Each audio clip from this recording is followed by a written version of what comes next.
우리에게 주시는 하나님의 말씀은 구약성경 레위기 8장 1절에서 13절까지의 말씀입니다. 구약성경 156면입니다. 레위기 8장 1절에서 13절까지의 말씀입니다.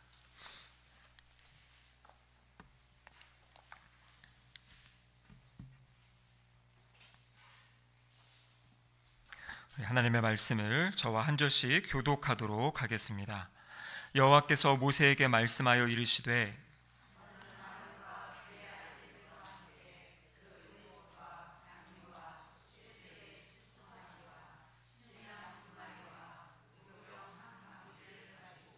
온 회중을 회막문에 모으라.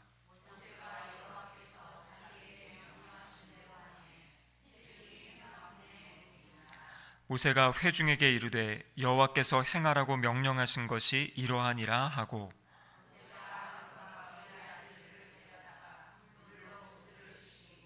아론에게 속옷을 입히며 띠를 띠우고 겉옷을 입히며 에봇을 걸쳐 입히고 에봇에 장식띠를 띠워서 에봇을 몸에 메고 그의 머리에 관을 씌우고 그 관 위 전면에 금패를 붙이니 곧 거룩한 관이라 여호와께서 모세에게 명령하신 것과 같았더라.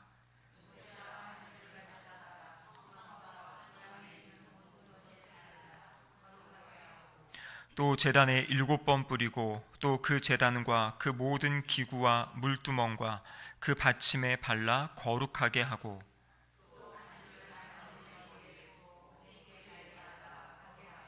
함께 읽겠습니다. 모세가 또 아론의 아들들을 데려다가 그들에게 속옷을 입히고 띠를 띠우며 관을 씌웠으니 여호와께서 모세에게 명령하신 것과 같았더라. 아멘. 이는 하나님의 말씀입니다. 아멘. 우리 함께 기도하시겠습니다. 사랑의 하나님 아버지 감사드립니다. 3일 저녁 저희들을 주님 전으로 불러주시고 함께 또 예배드릴 수 있는 은혜 주심에 감사드립니다. 성령 하나님 이 시간 우리 가운데 임재하셔서 우리의 마음의 눈을 밝혀주시고 하나님의 음성을 들을 수 있도록 도와주시옵소서. 말씀 선포하는 설교자 입술을 주장하시사 하나님의 말씀이 온전히 전파되게 하여 주시옵소서. 예수님의 이름으로 기도드립니다. 아멘. 네, 오늘은 레위기 8장의 말씀 제사장 위임식의 교훈을 살펴보도록 하겠습니다. 제가 여러 번 말씀드린 것처럼 이 레위기는 출애굽기와 아주 밀접하게 연결되어 있다고 말씀드렸죠. 하나님께서 이스라엘 백성들을 애굽에서 구원해 내시고 시내산으로 부르시고 가장 먼저 한 일이 무엇이라고 이야기했습니까?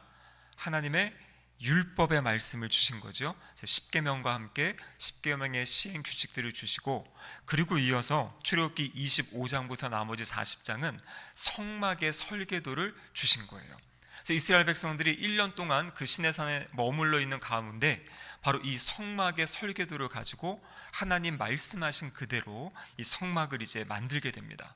그리고 그 성막을 완성하였을 때 하나님의 영광이 성막 위에 임하였다. 그것이 바로 출애굽기 40장 마지막에 있는 그 내용이죠. 그리고 레위기 1장은 바로 그 성막이 완성된 다음에 하나님께서 모세를 그 성막 앞으로 부르시고 주시는 말씀이 바로 이 레위기의 말씀입니다. 여러분, 성막의 의미는 무엇이냐면 성막은 바로 하나님께서 그 성막에 거하시겠다고 약속하신 것이에요. 이스라엘 백성들이 광야 생활을 할 때 언제나 성막을 중심으로 해서 동서남북에 진을 치고 숙소에 이제 머물게, 텐트에 머물게 되거든요. 그래서 언제나 하나님이 우리 공동체의 중심에 계신다. 그래서 하나님께서 온 우주를 다스리고 통치하시는 하나님께서 이스라엘 백성들에게 내가 너희가 만든 그 성막에 거하겠다. 엄청난 약속의 말씀이죠. 그것을 담을 수 없는 그곳에, 임재하실 수 없는 그곳에 하나님이 함께 하시겠다고 약속해 준 것이 성막입니다. 그래서 그 성막이 하나님이 임재하시는 곳이고 그곳에 하나님이 임재하시기 때문에 그곳에서 하나님을 예배하는 백성이 되어라, 하나님께 제사를 드려라, 하나님이 이렇게 말씀을 하신 겁니다. 그래서 이 제사의 방법, 이제 성막이 완성이 됐으니까요, 우리로 이야기하면 예배당이 준비가 됐습니다. 그럼 이제 어떻게 여기서 예배 드려야 될지, 이 예배의 방법, 절차가 있어야 되지 않습니까? 그래서 우리가 지난주까지 살펴본 레위기 1장에서 5장까지의 말씀이 5가지의 제사를 하나님께서 가르쳐 주신 거죠. 어떤 제사가 있었습니까? 첫 번째 번제, 두 번째 소제, 세 번째 화목제, 네 번째 속죄제, 다섯 번째 속건제. 이 다섯 번째 제사가 1장, 2장, 3장, 4장, 5장 그 순서대로 그렇게 나와 있어요. 근데 제가 오늘 왜 8장으로 넘어갔는가? 1장에서 5장까지 다섯 가지 제사를 이야기하는데요, 6장과 7장에 또 보시면 아마 거기에 번제, 소제, 화목제, 속죄, 속건제가 또 나옵니다. 아니 그러면 이게 왜 두 번이 나와? 이렇게 하는데요, 1장에서 5장까지는 제사를 드리러 가는 사람이 이렇게 제사를 드려야 되고, 그러니까 제사 드리는 사람의 역할과 제사장의 역할을 이제 가르쳐줘요. 근데 6장과 7장은 특별히 제사장이 꼭 해야 될 일들에 대해서 추가적으로 보충적으로 가르쳐 주시는 거예요. 그래서 결국에는 레위기 1장부터 7장까지의 흐름은 뭐냐면 다섯 가지의 제사를 제사장과 백성들이 어떻게 드려야 될지를 하나님께서 직접 이렇게 말씀으로 주신 겁니다. 그래서 오늘 이제 8장은 이제 새로운 것으로 넘어가는 것이에요. 예배당이 지어졌고요, 거기에 어떻게 예배를 드리고 제사를 드리는지를 가르쳐 주셨죠. 이제 필요한 사람이 누구겠습니까? 그 예배를 집례할 사람, 그 예배를, 그 제사를 집례할 사람이 필요한 것이에요. 그래서 오늘부터 앞으로 이제 3주를 더 살펴보겠는데요, 8장, 9장, 10장 이 세 장에서는 제사장의 직무, 제사장이 무슨 일을 해야 되는지, 그리고 특별히 오늘 같은 경우에는 하나님이 세우신 제사장을 위임식을 하는, 이제 그를 하나님께서 기름 부으셔서 하나님의 사람의 일을 감당할 수 있도록 세우시는 그러한 장면이 오늘 8장에 기록되어져 있습니다. 그러니까 출애굽기 25장에서 40장까지는 성막을 짓는 과정이었고, 이어지는 레위기 1장에서 7장까지는 어떻게 그러면 제사를 드리는지에 대해서 말씀하시는 거고, 이제 8장부터 10장까지는 그 제사를 집례해야 될 제사장을 세우는, 그 사람이 어떠한 사람이고 어떠한 일을 해야 되는지 그것을 지금 가르쳐주고 계신 거예요. 이렇게 보면 레위기가 어려운 것이 아니에요, 그렇죠? 전체 흐름을 보면 이게 무슨 맥락 가운데 좀 어떤 과정을 거쳐가고 있구나, 이렇게 아시면 더 말씀을 이해하기가 쉽게 되는 것이죠. 자, 그런데 하나님께서 이미 제사장을 누구를 세워야 될지, 또 제사장이 어떠한 옷을 입어야 되고 제사장 위임식은 어떻게 해야 되는지를 출애굽기에 성막을 만드는 과정 가운데 이미 또 말씀하셨어요.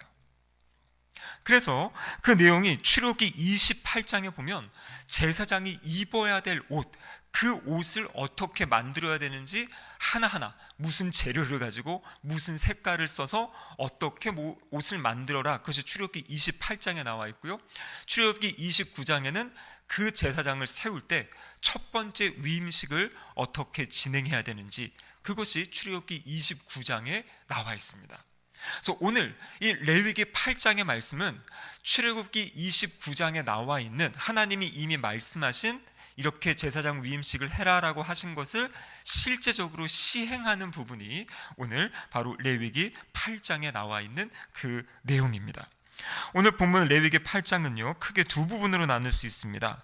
1절에서 4절까지는 위임식을 준비하는 내용이고요, 그리고 이어지는 5절부터 마지막 36절까지는 위임식이 실제로 진행되어지는 그 절차를 보여주고 있는 것이에요. 아론과 그 아들들, 이들을 제사장으로 어떻게 세웠는지에 대해서 지금 자세하게 보여주는 그러한 장면입니다.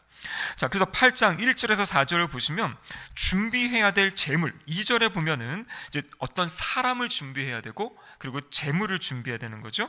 그래서 2절에 보면 이렇게 되어 있습니다. 아론과 그의 아들들과 함께, 그러니까 사람들은 이제 아론과 아들들을 데리고 나오는 거죠. 관유와 속죄제의 수송아지, 순양 2마리와 무교병 한 광주리를 가지고, 그리고 온 회중을 회막문에 모아라, 이렇게 되어 있어요. 그러니까 제사장 위임을 받을 사람들과 함께 이스라엘의 온 회중을 회막문 앞으로 모아라, 이렇게 되었는데, 학자들에 의하면 여기서 말하는 온 회중이 진짜 이스라엘 백성 전체를 이야기하는 건 아니고 이스라엘 백성들의 지도자, 장로들을 이 앞에 이제 모았다라고 학자들은 그렇게 이야기를 합니다. 그래서 4절에 보면 모세가 여호와께서 자기에게 명령하신 대로 하매 회중이 문 앞에 모인지라. 자, 그래서 이 제사장 위임식은 온 백성들 앞에서 공개적으로 하는 것이에요. 그래서 하나님께서 이 사람들을, 이 예배를 드리는 것을 인도하는 사람들로 세우셨다라는 것을 그냥 사람들 없는 데서 조용하게 모세만 불러가지고 이 사람들만 불러서 하신 것이 아니라 그 백성 전체를 대표하는 지도자들을 앞에 세워놓고, 그리고 그들 앞에서 지금 위임식을 공개적으로 하는 이제 그러한 모습을 보여주고 있습니다. 이 위임식이 너무나 중요하기 때문에 회중의 대표들을 모으고 그것도 공개적으로 이 과정을 밟아 나가는 겁니다. 자, 그래서 이제 5절부터 36절까지 이 위임식은 4단계를 걸쳐서 진행이 됩니다. 첫 번째가 바로 6절에 나와 있는 내용들인데요, 6절의 말씀을 보시면 그들을 씻기고 이렇게 되어 있죠. 그래서 첫 번째는 뭐냐면 이렇게 목욕시키는 게 첫 번째예요. 제사장들을 데려다가 먼저 목욕을 시킵니다. 그리고 7절에서 9절까지의 내용은 준비한 예복을 입히는 거예요. 몸을 씻기고 예복을 입히고, 그리고 10절에서 13절까지는 기름을, 물건에다가는 기름을 바르고 사람에게는 기름을 붓는 의식, 기름 붓는 의식. 그러니까 몸을 씻기고 제사장 옷을 입히고 그 제사장에게 기름을 붓는 그런 장면이고요. 그리고 오늘 다 살펴보지 못하겠지만 14절부터 나머지 32절까지는 이제 제사를 드리는 겁니다. 이 제사장 위임식 때 속죄제를 드리고 번제를 드리고 위임식 화목제, 이 3가지의 제사를 이제 드리는 내용이 나머지 우리 14절에서 32절 그 뒷부분에 이제 기록되어져 있는 겁니다. 그래서 먼저 우리 위임식 이 절차와 함께 그 의미를 한번 살펴보도록 하겠는데요. 지금 6절부터 나머지 이제 36절까지 이 전체 내용이 위임식이라 그랬죠. 자, 그러면 왜 하나님께서 이 위임식을 하게 하는가? 이 아론과 그의 아들들을 불러다가 왜 위임식의 이 예식을 거치게 하는가? 그 이유가 출애굽기 29장 1절에 나와 있습니다. 자, 출애굽기 29장 1절 같이 한번 읽어보겠습니다. 내가 그들에게 나를 섬길 제사장 직분을 위임하여 그들을 거룩하게 할 일은 이러하니. 자, 이러하니 한 다음에 거기 이제 위임식 절차가 쭉 나오는 거거든요, 출애굽기 29장에. 그런데 1절에 지금 뭐라고 말씀하십니까? 위임하고 거룩하게 할 일은 이러하다. 그러니까 아래 이 진행되어지는 그 모든 위임식의 절차와 과정은 제사장들을 거룩하게 구별하는 그러한 과정이다라는 것을, 그 목적을 출애굽기 29장 1절에서 하나님이 먼저 가르쳐 주셨습니다. 그래서 이 절차 첫 번째는 아까 말씀드린 대로 물로 씻기는 것이에요. 레위기 8장 6절의 말씀에 보면 이렇게 되어 있죠. 모세가 아론과 그의 아들들을 데려다가 물로 씻기고 그들을 물로 씻기고 이렇게 되어 있죠. 자, 우리 성막 그림을 한번 보시면 지난번에도 제가 보여드린 적이 있는데요, 그 동쪽으로 이제 들어간 다음에 첫 번째 나오는 것이 번제단이라 그랬죠. 거기다가 이제 피를 주로 쏟고 이제 제물을 태워서 향기를 하나님께 올려드리고, 그 뒤에 이렇게 덮여 있는 부분이 성막입니다. 성막 안쪽은 지성소고 바깥쪽은 성소, 지성소. 그 사이에 보면 동그랗게 가운데 뭐가 하나가 있어요. 저것이 무엇이냐면 물두멍이라는 것이에요. 그래서 커다란 이러한 이 대야보다는 훨씬 크죠. 아마 이번 주 토요일 날 성막 견학 가시면 보실 수 있는데요, 작지 않습니다. 커다란데 거기에 이제 물을 담아 놓고 지금 이 위임식에 몸을 씻기는 장면은 그 물두멍에 있는 물을 가지고 제사장들에게 이제 붓는 것이에요. 근데 일반적으로 저 이제 물두멍 앞으로는 첫 제사장 위임식 이후에는 제사장들이 저 성소에 들어가기 전에 손과 발을 깨끗하게 씻게 하는 그런 물두멍인데, 이 위임식 때에는 저 물을 가지고 온 몸 전체를 이제 씻기는 이제 그러한 장면을 오늘 6절에서 먼저 시작을 하고 보여주는 것이에요. 그래서 전신 목욕을 하고 그 다음에 이제 옷을 입히게 되는 이제 그런 장면을 이제 보여주게 되는 겁니다. 자, 두 번째로 이제 씻긴 다음에 제사장 의복을 입히는데요, 7절에서 9절에 보면 이렇게 되어 있어요. 한번 우리 말씀 올려주시면, 자, 같이 한번 읽어보겠습니다.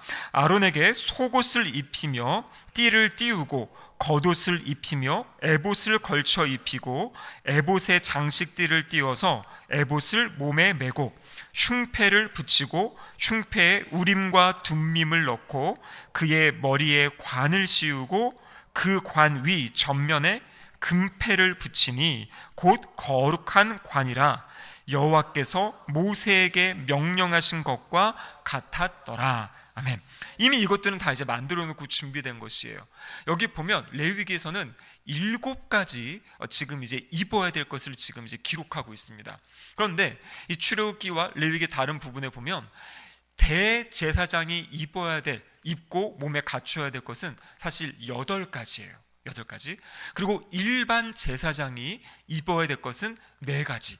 그래서 대제사장과 일반 제사장은 완전히 이렇게 구별이 되어 있어요. 자, 그러면 오늘 본문에 나온 것은 7가지는 이제 대제사장이 입어야 될 것인데요. 한번 그 옷을 하나하나 우리가 어떤 모양인지 한번 보도록 하겠습니다. 오늘 본문에 나와 있지 않지만 우리 3개짜리 세마포 속옷부터 한번 보여주세요. 제일 앞에 보면은 이 고의 돼가지고 속바지라고 되어 있죠. 그러니까 오늘날 우리로 이야기하면 약간 반바지 같기도 하고 남성분들의 좀 아래가 긴 사각 팬티 같은 거예요. 오늘 레위기 이 8장 본문에 나오지 않지만 출애굽기 28장 42절에 보면 세마포로 만든 속바지를 입혀라 이렇게 되어 있어요. 그러니까 저 아래에 있는 것 제일 첫 번째가 제사장이 제 안에 입어야 될 이제 속바지를 이야기하는 것이에요. 그리고 오늘 본문에 보면 속옷을 입어라 이렇게 되어 있죠. 우리가 생각하면 속옷이 우리는 어떤 메리아스와 이 팬티라고 생각을 하는데 성경에 나오는 속옷은 지금 두 번째 가운데 보면 하얀색 옷이 보이시죠? 그래서 위에서 아래까지 통으로 쫙 짜여져 있는 저 하얀색 옷이 성경에서 이야기하는 제사장이 입는 속옷이라는 것이에요. 어떻게 보면 우리로 이야기하면요 실내 가운 같은 겁니다. 우리 집에서 이렇게 입고 있는 가운 같은 그것이 바로 속옷이에요. 그리고 성경에 보면 띠를 띠어라 이렇게 되어 있죠. 거기 보니까 지금 가슴 부분에 해가지고 띠가 되고 아래로 내려와 있어요.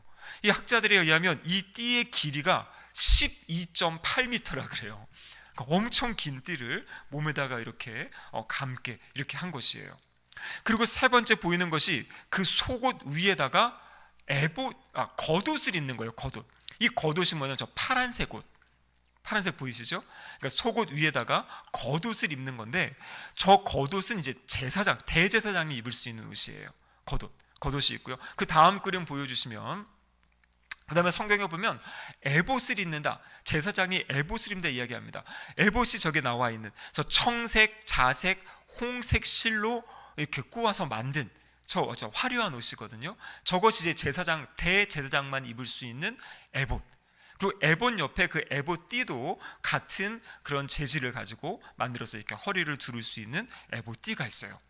그리고 에봇 위에 성경에 보면 흉패를 또 달아라 그렇게 되어 있어요. 그래서 저기 세 번째 보면은 흉패라는 것이 가슴에다가 이렇게 패를 다는 것이에요. 패. 근데 이 흉패는 어떤 것이 있냐면 우리 흉패 그림 한번 보여주시죠. 이렇게 되어 있어요. 흉패에 12개의 보석을 달게 해놨어요. 12개의 보석. 근데 이거 이제 학자들에 의하면 이 12보석은 이스라엘의 12지파를 상징하는 거예요. 그래서 제사장은 가슴에 이스라엘 12지파를 품고 살아가라는 거예요. 제 가슴에 이 지파를 품고 이 지파를 위해 기도하고 이 지파를 위해 중보하고 이제 그것이 바로 제사장 옷에 나타나는 겁니다. 그러니까 제사장 옷은 대제사장의 옷은 되게 화려한 것이에요. 여기 가슴에 여러분 이 보석을 달았다고 생각해 보세요. 이게 햇빛이 비치게 되면 반짝반짝 아주 빛나게 되겠죠. 그래서 그것이 바로 지금 대제사장이 입는 옷입니다. 판결 흉패. 자, 그 다음에 이제 모자가 있는 거 한번 보여주시면요. 성경에 관이라고 되어 있는데 관이라는 것은 모자예요, 모자. 근데 대제사장의 모자와 일반 제사장의 관이 조금 달라요. 대제사장은 조금 더 화려하고요. 저기 그림에는 성패라고 되어 있는데 저 이제 금패, 성경에 나오는 금패. 그래서 저거는 대제사장만이 하는. 그래서 대제사장은 모자를 쓰고 그 위에 금으로 된 저 금패를 달게 돼요. 오늘 본문에 보면은요. 오늘 본문 9절에 보면 그 금패를 붙이니 금패에다가 거룩한 관이다 이렇게 이제 표시를 한다 그랬어요. 근데 이것이 출애굽기 28장 36절에 보면 여기에 여호와께 성결이라는 그러한 글을 쓰게 한 거예요. 여호와께 성결. 자, 그래서 이것이 8가지인데요. 대제사장과 일반 제사장의 차이 그것 한번 그림 한번 보여주시죠. 그래서 저 그림에 보시면 왼쪽에 있는 사람이 이제 일반 제사장의 모습이에요. 지금 완벽하게 표현한 것 같지는 않은데, 근데 핵심은 뭐냐면 일반 제사장은 속에 속바지를 입고 이 속옷 하얀 옷을 입고 머리에 관을 쓰고 띠를 두르는 것, 이 네 가지만 일반 제사장이 하는 거고요. 대제사장은 옆에 있는 것처럼 저렇게 거기다가 또 에봇도 있고 그 위에다가 흉패도 붙이고 여기다 이제 금띠도 붙이고 그래가지고 딱 보면은 아주 번쩍번쩍한 왕의 모습. 그래서 학자들에 의하면 지금 저 옷은 고대의 어떤 왕들이 입었던 왕을 상징한다. 그래서 제사장은 하나님의 대리인인데 대리인이 왕의 모습을 보이는 것은 무엇이냐면 바로 그가 대리하는 하나님이 왕이시다라는 것을 제사장의 옷을 통해서 이제 보여주기 원한다. 이렇게 이제 학자들이 이것을 이제 해석을 하고 있습니다. 여러분 그런데 예전에 그런 얘기 들어보신 적 있죠? 제사장이 지성소에 들어갈 때 몸에 이제 방울을 가지고 막 들어가가지고 죽을 수 있기 때문에 끈을 매달아가지고 막 잡아당긴다. 사실 그것은 맞지 않는 이야기예요. 저기 보면요, 에봇 맨 끝에 아래 방울과 이 금방울이 이게 달려 있거든요. 소리가 나요. 그런데 성경을 잘 읽어보면요, 대제사장이 지성소 들어갈 때는요, 저 화려한 옷을 벗어야 돼요. 벗고 흰 옷만 입고 들어가게 돼 있어요. 하나님 앞에 들어갈 때, 왜냐면 그날은 대속죄일이거든요.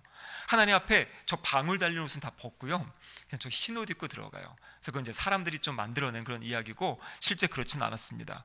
그래서 저 옷이 이제 저렇게 이제 구별이 이제 되어 있는 그런 모습을 보여주고 있는 겁니다. 자, 그러면 이제 그림은 내려주셨고요.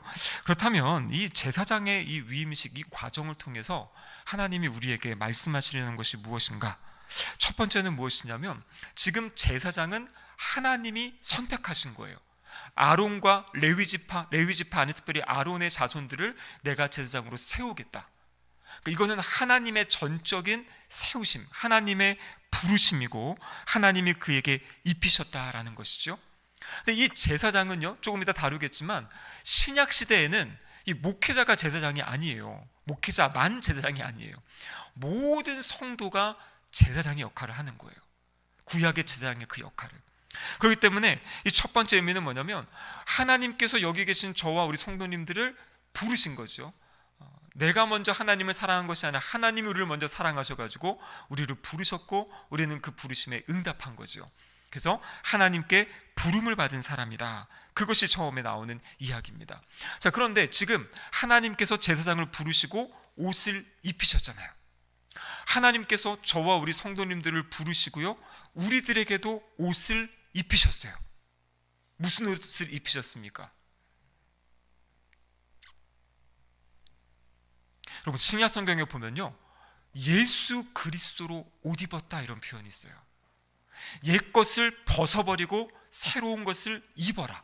그러니까 이제 옷에 대한 그런 이야기들을 하고 있습니다. 자, 로마서 13장 14절에 보면 이렇게 기록되어 있어요. 같이 한번 읽어보겠습니다.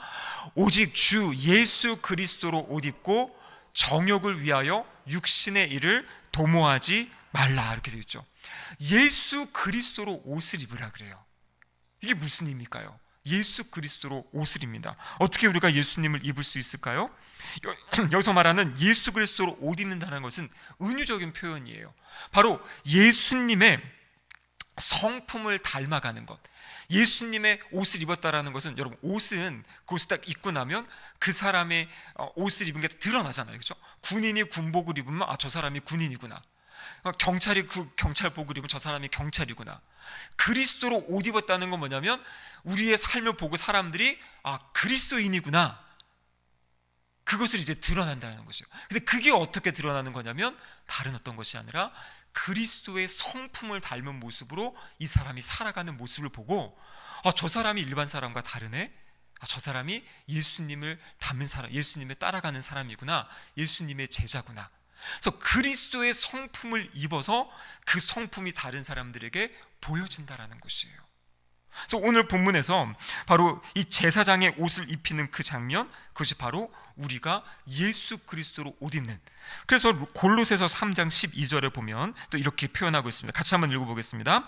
그러므로 너희는 하나님이 택하사 거룩하고 사랑받는 자처럼 긍휼과 자비와 겸손과 온유와 오래 참음을 옷 입고, 즉 옷 입고 이런 표현을 쓰는 거죠. 그래서 이것이 바로 주님의 성품을 우리가 덧입는 것이에요. 그래서 우리의 삶을 통해서 이제는 주님의 성품이 나타나는, 이제 그러한 존재로 하나님이 우리를 이제 부르셨다라는 것이죠. 이 제사장들의 옷을 입히는 것처럼. 자, 그런데 제사장 옷 입히기 전에 아까 뭐를 먼저 했다 그랬습니까? 씻겼다 그랬죠. 우리가 예수 그리스도로 옷 입혀지는 과정을 보면요, 우리도 씻김을 받았어요. 언제 씻김을 받았습니까? 죄를 고백하고 그리고 세례 받을 때. 자, 갈라디아서 3장 27절 말씀 같이 한번 읽어보겠습니다.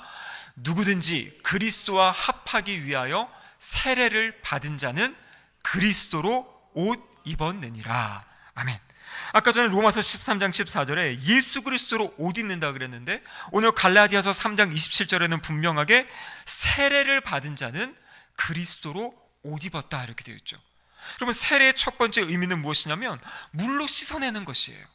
아까 대제사장 위임시 때 제일 처음에 한 것이 물두멍으로 데려가 가지고 몸에 그 물을 뿌려 가지고 씻는다 그랬잖아요.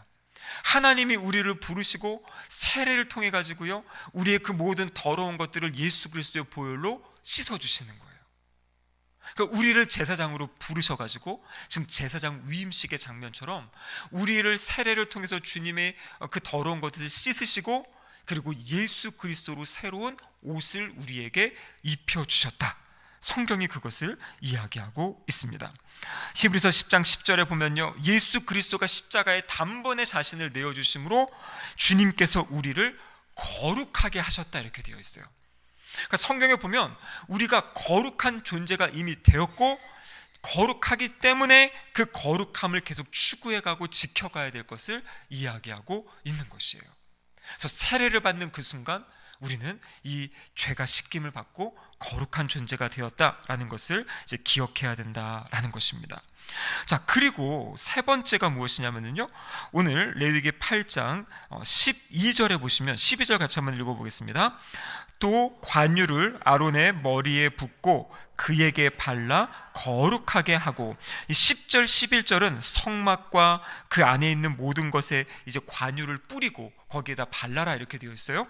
그런데 지금 12절에 보면 어떻게 합니까? 머리에 그것을 붓고 또 그것을 발라서 그 아론을 거룩하게 해라 이렇게 지금 이야기하고 있는 거죠. 옷을 입힌 다음에 무엇을 합니까? 기름을 붓는 거예요. 기름. 여기 말하는 관유는 아주 좋은 향이 나는 재료들을 만들어 가지고 이 기름인데요, 아주 좋은 향이 나는 기름이에요. 관유를 붓는다는 의미가 무엇이냐면 이제 이 사람의 삶에는 아름다운 향기를 내며 살라는 것이에요. 아름다운 향기. 그래서 우리가 고린도전서에도 보면 그런 말씀이 있죠. 너는 그리스도의 향기라. 그렇죠. 그리스도의 편지고 그리스도의 향기고. 그러니까 여러분, 이 신약과 구약은요 다 이렇게 연결되어 있는 것이에요. 구약이 그냥 옛날 이야기가 아니라 구약에 보여줬던 어떤 그림자의 모습을 예수님이 신약에 오셔가지고 밝히 비춰주시는 거거든요. 그러니까 제사장의 삶의 모습은 바로 이 기름 부음을 받고 이전과 다른 거룩한 아름다운 좋은 향기를 내면서 살아가는 삶, 그것이 제사장의 삶입니다. 이것이 바로 저와 우리 성도님들에게 하나님이 기대하시는 거죠. 우리의 삶의 자리 가운데 아름다운 모습, 아름다운 열매, 아름다운 향기를 내면서 살 것을 이야기하고 있습니다. 그리고 여러분, 구약에서 기억해야 될 것은 이 기름이 무엇이에요? 우리가 왕이나 제사장이나 선지자를 세울 때 구약에 보면 기름 붓는다 그러지 않습니까? 그런데 사무엘 선지자를 통해서 사울에게 기름을 부으셨고 그리고 다윗에게 기름을 부으세요. 이 기름 부을 때 나타났던 반응이 뭐냐면 성령의 충만함을 입었다 이렇게 기록하고 있어요. 그러니까 지금 여기에서 기름 붓는 의식은 뭐냐면요, 성령의 충만함, 성령으로 기름 붓는 그 장면을 보여주고 있는 것이에요. 그러니까 죄 씻김을 받고 예수 그리스도로 옷 입고 존재가 됐죠. 그 다음에 이제 어떻게 살아가는 거냐면 성령의 기름 부으심 가운데 살아가는 것을 보여주고 있는 거죠. 그래서 요한일서 2장 20절 말씀 같이 한번 읽어보겠습니다. 너희는 거룩하신 자에게서 기름 부음을 받고 모든 것을 아느니라. 아멘. 그러면 여기 보면 기름 부음을 받고 모든 것을 안다. 이게 무슨 말이냐면 우리 안에 성령 하나님이 찾아오시고 임재하시고 내주하여 계셔서 이제 성령 하나님께서 우리에게 하나님의 말씀을 깨우쳐 주시고 이해시켜 주시고 가르쳐 주시고 생각나게 해 주신다 라고 말씀하시는 거예요. 이번 주일날 예수님이 승천하신 것의 세 가지 의미에 대해서 말씀 나눴죠. 그 마지막 세 번째가 무엇이었습니까? 약속하신 성령 하나님을 예수님이 보내신다 그랬어요. 그 성령님이 오셔서 하신 일이 요한복음 14장과 16절에 보면 주님이 하신 말씀을 생각나게 하고 깨닫게 하고 이해하게 한다. 그 성령의 기름 부심이 이미 우리 안에 있다. 여러분, 그래서 우리가 주일 오후에 큐티 세미나 했죠. 어떻게 큐티 하고 계십니까? 하셔야 됩니다. 교회에서 책까지 다 사드렸는데요, 제가 점검할 거예요. 나중에 한번 어떻게 하고 계신가. 여러분, 큐티 할 수 있는 이유가 뭐냐면, 큐티의 전제는요, 우리 안에 성령 하나님이 계시기 때문에 성령 하나님을 의지하고 신뢰하고 내가 그 말씀 가운데 주님을 만나는 거예요. 성령님이 계시기 때문에. 나는 성경을 잘 몰라요. 저는 성경에 지식이 없어요. 그럼 성경은 지식으로만 알 수 있는 것이 아니라 성령님께서 우리에게 내가 읽은 그 말씀, 내가 그 읽은 말씀을 통해서 오늘 나에게 주시는 말씀으로 성령님이 나에게 이것을 가르쳐 주시는 거예요. 그래서 큐티 시작할 때 해야 될 가장 중요한 것이 성령님의 임재를 구하는 기도. 하나님, 저의 머리로, 저의 지식으로, 저의 지혜로 이 말씀을 제가 읽지만 그것을 뛰어넘는 성령 하나님의 역사 가운데 저에게 이 말씀이 오늘 나에게 주시는 말씀으로, 살아있는 말씀으로 다가오게 해주세요. 그러면 이렇게 기도하고 말씀을 읽고 묵상할 때 성령님이 그 말씀을 비춰주시는 거예요. 왜냐하면 성경이 어떤 책입니까? 성령의 감동으로 기록된 책이잖아요. 성경의 저자가 성령 하나님이시기 때문에 성령 하나님을 의지하고 기도하면서 그 말씀을 반복해서 읽고 묵상하면 성령님이 이 본문을 통해서 나에게 주시고자 하는 그 말씀을 주신다라는 것이에요. 그것을 믿는 믿음으로 우리가 이제 살아가는 거죠. 그래서 우리 주일에도 살펴보았지만 사도행전 1장 8절 말씀, 오직 성령이 너희에게 임하시면 너희가 권능을 받고 예루살렘과 온 유대와 사마리아와 땅끝까지 이르러 내 증인이 되리라 하시니라. 약속의 말씀이잖아요. 그리고 실제 오순절날 성령님이 강림하셨고, 돌아오는 주일이 오순절이거든요. 오순절. 그래서 제가 예전에 있던 교회들은 오순절 성령 강림절을 앞두고 특별 새벽 기도를 많이 했어요. 한 주간 동안 계속 성령님의 임재를 구하고 간구하고 그러면서 이제 한 주간 기도하고 그 다음에 이제 오순절 예배를 드리면서 성령님의 다시 우리를 또 깨우쳐 주시고 일깨워 주시고 그 충만함, 성령의 충만함은 다른 말로 얘기하면 성령님의 다스림이잖아요. 나의 삶의 모든 영역을 성령님이 다스려 주시고 나를 통치하여 주시고, 아까 우리가 찬양한 것처럼 나의 삶을 거느려 주시는, 인도해 주시는 이제 그러한 성령님의 은혜를 이제 구하게 되는 것입니다. 그래서 결론적으로 이야기하면 이 구약 시대 이 제사장의 직분은 고귀하고 아주 영예로운 그런 직분이었어요. 근데 이 직분은 하나님이 특별히 아론과 그의 아들들에게만 허락된 직분이었습니다. 근데 신약 시대에 와서는 예수 그리스도의 십자가 이후에는 어떠한 은혜가 주어졌냐면 이 제사장의 직분이 예수님을 구세주와 주님으로 믿는 모든 사람들에게 이 직분을 주셨다라는 것이에요. 근데 이것이 한동안 많이 가리워져 있었어요. 성경엔 분명히 그렇게 되어 있는데, 그래서 이 로마 카톨릭 같은 경우에는 사제가 제사장 역할을 하고 이 모든 성도들은 그냥 참여하는 입장만 돼가지고 사제를 통해서 뭐든지 다 하게 했잖아요. 뭐 기도하는 것도 고해성사 해가지고 신부님을 통해서 죄를 용서를 구하게 하고, 이게 바로 이 제사장의 모습을 사제가 제사장 이렇게 이제 생각을 한 거였거든요. 그런데 종교개혁자들이 성경을 읽고 묵상하는 가운데 그것이 아니라는 것을 발견한 거예요. 그래서 종교개혁의 가장 큰 의의가 오직 구원은 믿음으로, 이신칭의, 우리가 지난번에 갈라디아서 강의할 때 계속 강조하였던 믿음으로 구원받는다. 그것과 함께 두 번째로 중요한 것이 무엇이냐면 만인 제사장 교리라는 것이에요. 무슨 말이냐면 사제들만이 제사장이 아니라 모든 성도가 다 제사장이다. 제가 이거 우리 중보기도 세미나 첫 시간에도 그때 말씀드렸어요. 그래서 중보기도, 예수님이 우리를 위해 기도하시는 그 기도를 예수님이 우리에게 나누셨다. 왜냐하면 우리도 왕같은 제사장의 직분을 받았기 때문에. 자, 그 말씀이 베드로전서 2장 9절의 말씀이에요. 같이 한번 읽어보겠습니다. 그러나 너희는 택하신 족속이요 왕같은 제사장들이요 거룩한 나라요 그의 소유가 된 백성이. 여기서 말하는 너희가 누구예요? 성도들이에요. 베드로 사도가 지금 편지를 보내는 그 성도들, 그들이 뭐라고 이야기합니까? 왕같은 제사장이다. 제사장.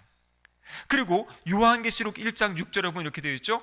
그의 아버지 하나님을 위하여 우리를 나라와 제사장으로 삼으신 그에게 영광과 능력이 세세토록 있기를 원하노라. 우리를 어떻게 삼으셨대요? 하나님의 거룩한 나라, 하나님의 제사장으로 우리 성도들을 삼으셨다, 이렇게 말씀하고 계신 거예요. 그럼 그래서 우리는 우리의 정체성을 분명히 아셔야 돼요. 정체성을. 우리가 어떤 존재냐면은 제사장이에요. 제사장. 여러분, 이 제사장 위임식의 모든 과정, 씻기고 옷을 입히고 기름 부으는 과정, 이거 뭐 때문에 이렇게 한다 그랬습니까? 거룩하게 하는 과정이라 그랬잖아요.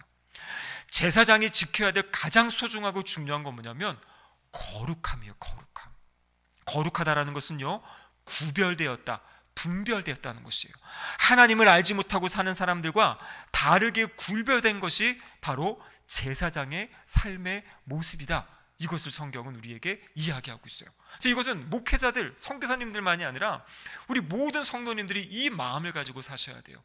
나는 하나님으로부터 부름받은, 나는 거룩한 제사장이다. 그 거룩한 제사장의 직분에 맞는 그러한 삶을 내가 살아가야 된다. 그 믿음의 고백을 가지고 살아갈 것을 이야기하고 있습니다. 그래서 마음에 새기세요. 나는 그냥 뭐 교회 나온 지도 얼마 안 됐고, 나는 신앙생활 한 지 얼마 안 됐고, 나는 그냥 뭐 서리 집사인데, 이게 아니에요. 이 직분이 중요한 게 아니라 주님 앞에서 주님이 우리를 불러내셔서 세례를 통해 우리를 씻어주셨고, 예수 그리스도로 옷 입혀주셨고, 성령의 기름을 부으셔가지고 이제는 성령의 능력으로 살아가고 사역할 수 있는 거룩한 제사장으로 저와 우리 모든 성도님들을 하나님이 세워주셨어요. 이것은 엄청난 특권이라는 것이에요. 엄청난 특권, 고귀한 특권.